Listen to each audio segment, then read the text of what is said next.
নমস্কার,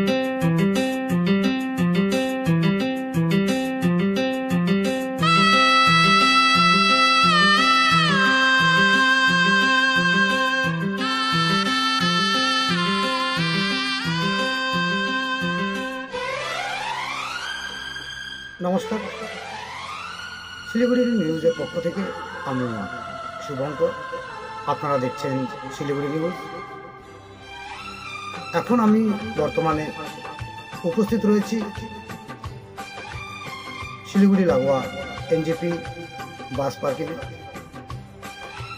আপনারা স্ক্রিনে দেখতে পাচ্ছেন অল ইন্ডিয়া একতা ডাবা সুরক্ষা ফাউন্ডেশনের পক্ষ থেকে আজ 1 সেপ্টেম্বর। এই সেপ্টেম্বরকে একতা ডাবা সুরক্ষা ফাউন্ডেশনের দিবস হিসাবে স্বীকৃতি পাওয়ার জন্য এবং মহামিলন উৎসব স্বীকৃতি দেওয়ার জন্য আজ ওনারা একযোগে এক স্বেচ্ছায় রক্তদান শিবিরের আয়োজন করেছেন। তো এই রক্তদান শিবিরে অল পশ্চিমবঙ্গের সদস্য একত্রিত হয়ে পূর্ণমাত্রায় রূপ দেওয়ার চেষ্টা করেছেন এবং সুদূর হুগলি থেকে সভাপতি মাননীয় প্রকাশ পাল মহাশয়, সঙ্গে সুকান্ত দাস মহাশয়, মহন্ত মণ্ডল এবং জলপাইগুড়ি থেকে উপস্থিত রয়েছেন চন্দন সরকার বাবু মহাশয়। এবং এই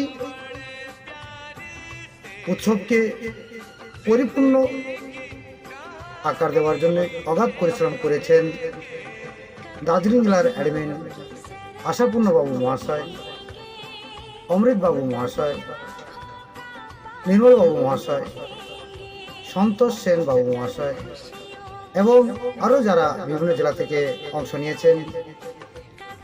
উত্তর দিনাজপুর থেকে দীপক সরকার বাবু মহাশয়, কুচবিহার থেকে আছেন দুলাল বাবু মহাশয় এবং আলিপুর থেকেও অ্যাডমিনরা এসে এখানে অংশগ্রহণ করেছিলেন।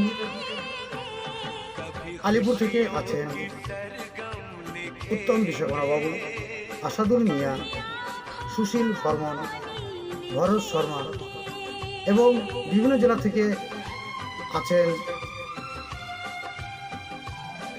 এবং অংশগ্রহণ করেছেন। তো এই রক্তদান শিবিরে সর্বপ্রথমে রক্ত দিয়ে উদ্বোধন করেছেন দার্জিলিং জেলার অ্যাডমিন আশাপূর্ণ বাবু মহাশয় এবং দক্ষিণ দিনাজপুর থেকে এসেছিলেন উত্তম বর্মন বাবু মহাশয়।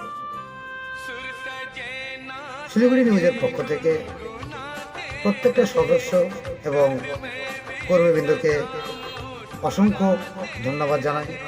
এইভাবেই প্রতিনিয়ত যদি অল ইন্ডিয়া একতা ডাবা সুরক্ষা ফাউন্ডেশনের সদস্যবৃন্দ হাতে হাত কাঁধ রেখে যদি অনুষ্ঠানকে এগিয়ে নিয়ে যান, তাহলে রাস্তায় দুর্ঘটনাগ্রস্ত মানুষ এবং মুমূর্ষু রোগীর রক্তের সংকট হবে না বললেই চলে। অসংখ্য ধন্যবাদ জানাই শিলিগুড়ি নিউজের পক্ষ থেকে প্রত্যেকের সদস্যবৃন্দ।